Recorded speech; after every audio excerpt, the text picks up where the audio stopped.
Maka kembali lagi bersama kami di Reja Finansial. Kali ini kita akan membahas tentang saham GMTD atau Goa Makassar Tourism Development Tbk.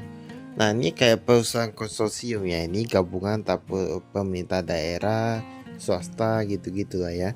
Ini kita lihat dulu, ada presiden direkturnya yaitu Ali Said, kemudian ada direktur yaitu Danang Kemajayanti. Jadi kalau kita lihat di sini sebenarnya perusahaan ini dia udah IPO lama ya, pas tahun 2000. Kemudian mereka kalau kita lihat harganya kemarin melonjak, lalu ini agak sedikit menurun.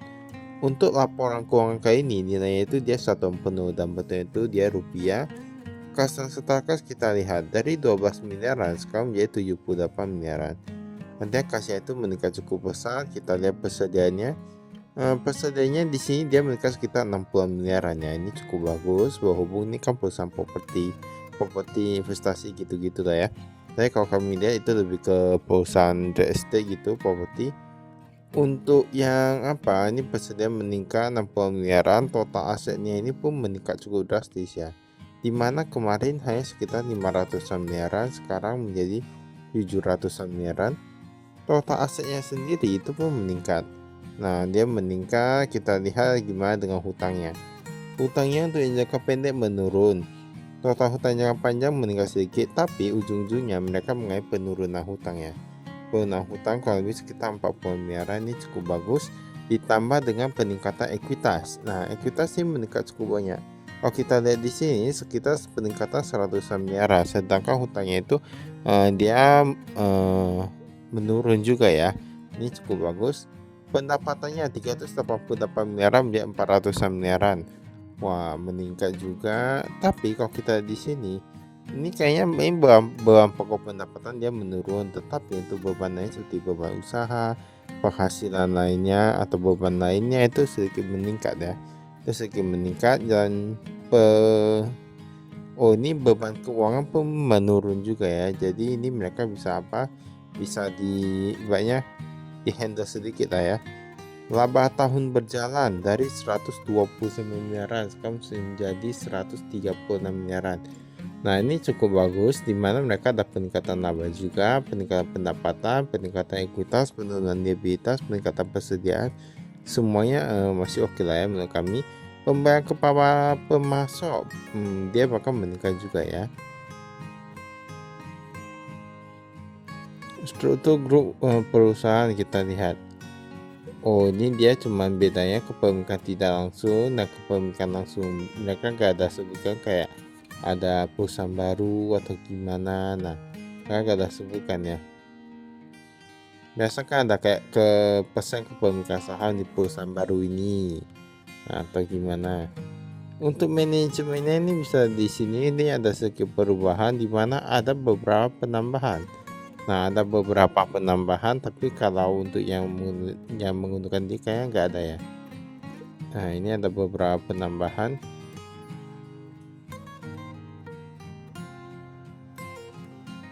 Ini kita skip, biasa ini hanya pernyataan saja. Ini kasnya kita lihat. Kas dan setara kas. Nah, ini dari 80-an jutaan sekarang jadi 23 jutaan untuk yang kas di tangan ya. Ini sedikit, ini jumlahnya memang sedikit juga ya. Pihak berelasi kita lihat ada Bank Nasional Nobo. Mengapa Bank Nasional Nobo itu ada pihak berelasi? Karena ini sebenarnya mereka PT Lipo Karawaci ada apa juga, ada kayak saham juga gitu ya. Ini kita lihat deposito berjangkanya 2 miliaran menjadi 3 miliaran. Menjadi 35 miliaran. Nah, ini mereka kebanyakan taruh di deposito. Tapi sebenarnya mereka taruh di deposito Bank Nasional Nobo, sedang itu gak rugi juga sih. Banyak mereka mendapatkan bunganya, dan untuk pihak berelasi bagi bagi Lipo ini untuk Bank Nasional Nobo mendapatkan cash flow juga. Utang usaha kita lihat masih oke aja. Analisa piutang usaha dasar tempo yang disajikan catatan 34.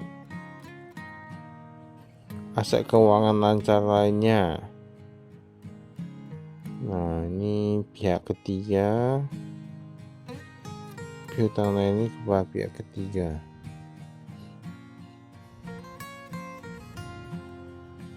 Persediaan kita lihat di sini. Persediaan mereka untuk rumah hunian dan tanah, mereka ada peningkatan dari 270 miliaran sekarang menjadi 278 miliaran.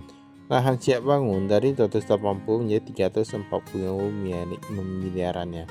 Ini artinya dia meningkat cukup banyak. Dan jika kita lihat ini cukup bagus karena mereka ada kasih lihat dia berapa hektar. Dan ada penambahan hektar untuk kelurahan Barombong. Nah, kemudian ada beberapa juga yang menurun. Kecamatan Mariso meningkat, Desa Tamariyeleng. Nah, ini sama ya. Yang menurun itu Kelurahan Tanjung Merdeka dan Kelurahan Macini Sombala ya. Jadi mereka ada menampilkan lebih transparan ya. Kalau kami lihat perusahaan ini, dia bahkan ada tampilkan untuk daerah-daerah mana aja. Ini ada deposito berjangka. Nah, yang ini agak berkurang ya. Rekening bank yang dibatasi penggunaannya, ini bisa kita lihat. Tingkat bunga 2-3%. Menurun ya dari tahun lalu ya. Ini kita skip.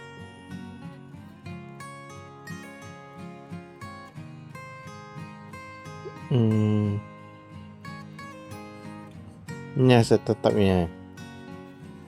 Aset tetap ada penambahan, ada pengurangan, ada reklasifikasi.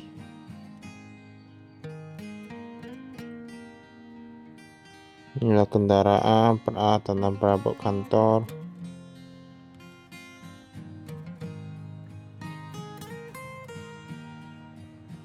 Tanah untuk pengembangan kita lihat.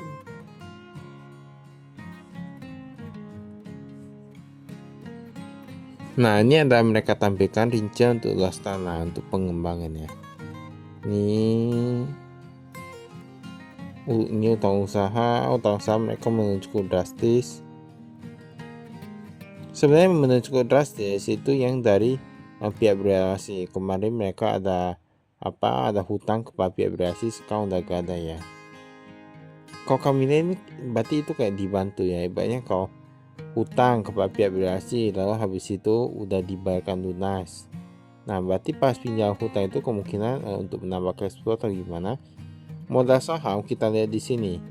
Nah, ini 32,5%, 13, 6,5, 6,5. Yayasan Partisipasi Pembangunan Sulawesi Selatan, pemerintah daerah tingkat 1 Sulawesi Selatan, tingkat 2 Kota Madya Makassar, tingkat 2 Kabupaten Goa. Kalau kita lihat di sini ya, sebenarnya kami ini mereka walaupun seperti pemerintah daerah tingkat 1 mereka memiliki kepemilikan sebesar 3%, 13%, tetapi kalau untuk seperti PT Makassar Permata, dia mau mengambil keputusan seharusnya tetap tidak bisa terlalu berpengaruh. Mengapa? Maksudnya kalau untuk penjualannya, karena kalau kayak pemerintah daerah ini kan mereka untuk yang urusan tanah apa-apa kan bisa apa juga ya, bisa dia juga bisa tahu kawasan tanah mana yang bisa dibangun ini itu. Jadi seharusnya nggak terlalu apa ya. Nah, tahu sendiri lah pokoknya.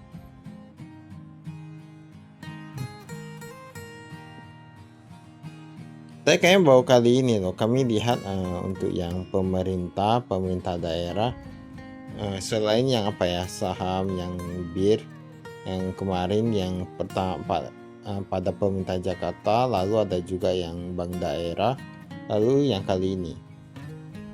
Ini pendapatan kalau kita lihat di sini, ini ada yang mengalami peningkatan, ada mengalami penurunan juga. Beban usaha kita lihat. Beban usaha peningkatan paling banyak itu di iklan dan pemasaran, 14 miliaran dari 9 miliaran. Nah, ini untuk apa ya kan terlalu banyak ini ya. Ini gaji dan kesejahteraan karyawan meningkat, tapi gak gitu banyak. Masih oke lah ya menurut kami. Jasa profesional dari 1,9 miliaran menjadi 9 miliaran.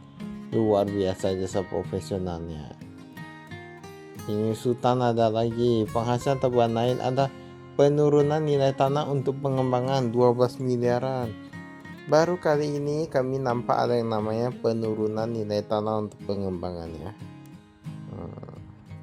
Tahu-tahu sendiri itu bahkan nilainya mencapai 12 miliar.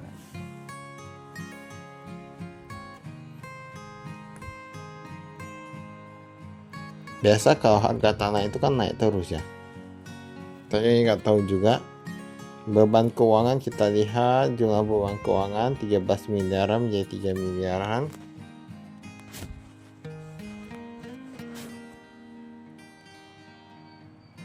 Maka tuh saya tekannya sekian, terima kasih, saya frustasi.